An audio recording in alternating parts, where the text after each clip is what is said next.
ำธรณีหน่อยลูกหลานลงไปมาจุดถวายเพื่อ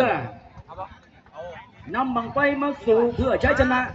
เป้าหมายคือเหล็ก400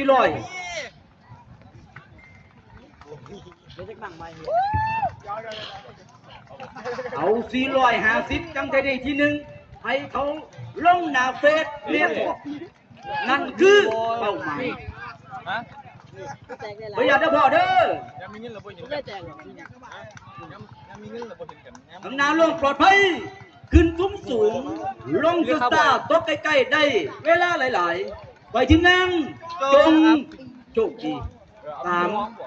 2 1ไป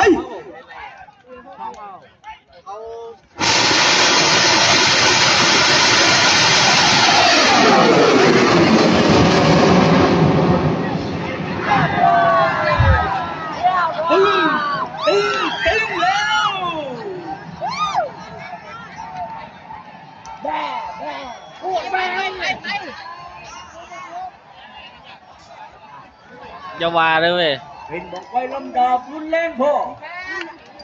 เบรกเบียดออกเลยเดินทางโบงามโบสมกับที่หวังเทวาที่งามสูงเว้ย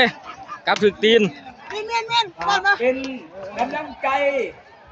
ให้กับทีมงานเด้อท่านเลย